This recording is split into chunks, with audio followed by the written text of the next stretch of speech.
நம்முடைய பிதாவாகிய தேவனாலும் கர்த்தராகிய இயேசு கிறிஸ்துனாலும் உங்களுக்கு கிருபையும் சமாதானமும் உண்டாவதாக. இன்றைக்கி நம்ம என்ன தியானிக்க போகிறோன்னா, விசுவாசத்தை குறித்து இன்றைக்கி நம்ம வேத வசனத்தின் அடிப்படையில் இன்றைக்கி நான் உங்களோட தியானிக்க போகிறேன். விசுவாசம்னா என்ன? கர்த்தர் மேல் வைத்திருக்கும் நம்பிக்கை, அதுக்கு பேர் தான் விசுவாசம்.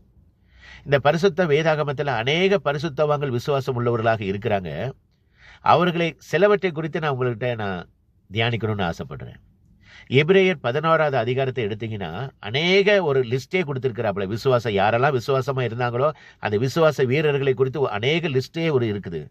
அவர்களை சிலவற்றை மட்டும் நான் இன்னைக்கு தியானிக்க விரும்புகிறேன்.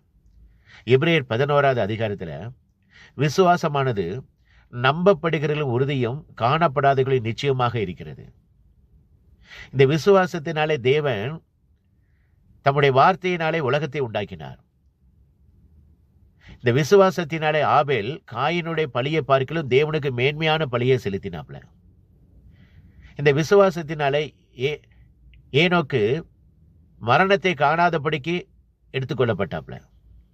இந்த விசுவாசத்தினாலே ஆபிரகாம் தன்னுடைய ஒரே குமாரனை ஈசாக்கு பலியாக ஒப்பு கொடுத்தாப்ல. இந்த விசுவாசத்தினாலே ஆபிரகாம் நீதிமான் என்று விளங்கப்பட்டாப்ல.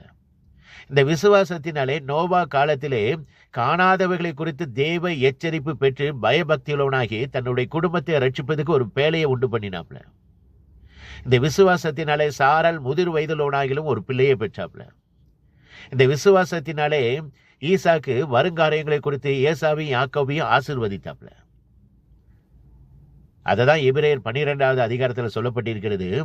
ஆகையால் மேகம் போன்ற இத்தனை திரளான சாட்சிகள் நம்மை சூழ்ந்து கொண்டிருக்க பாரமான யாவற்றையும் நம்மை சூழ்ந்து நிற்கிற பாவத்தையும் தள்ளிவிட்டு விசுவாசத்தை துவக்குகிறவரும் முடிக்கிறவருமாகிய இயேசுவை நோக்கி நமக்கு நியமித்திருக்கிற ஓட்டத்தில் பொறுமையோடு ஓடக்கடவோம். விசுவாசம் இல்லாமல் தேவனுக்கு பிரியமாயிருப்பது கூடாத காரியம். ஏனென்றால் தேவனிடத்தில் சேருகிறவர்களுக்கு அவர் உண்டென்றும் தம்மை தேடுகிறவர்களுக்கு அவர் பலன் அளிக்கிறவர் என்று நம்ம கர்த்தரை நம்பணும். அதுதான் தேவனுக்கு பிரியமான காரியம், விசுவாசிக்கணும்.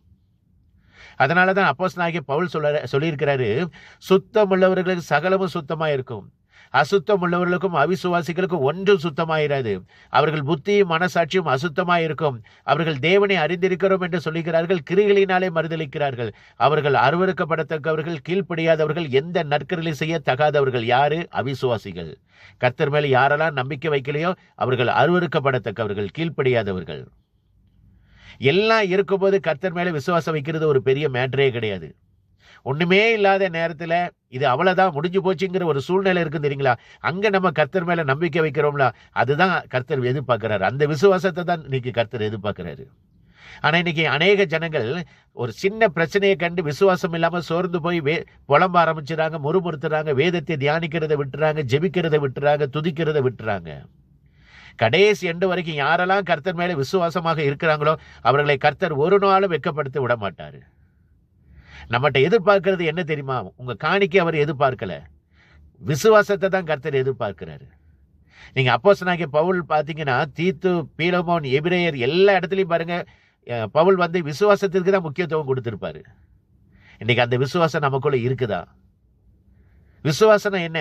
கடைசி எண்டில் ஒரு எக்ஸாம்பிளுக்கு நான் சொல்றேன், ஹாஸ்பிட்டலில் யாருக்காவது ஒரு சீரியஸ் ஆச்சுன்னா டாக்டர்ஸ் எல்லாரும் கைவிட்ட நிலைமையில நம்ம தேவன் மேல நம்பிக்கை வைக்கிறோம்ல, அதை தான் கர்த்தர், அதுதான் விசுவாசம்.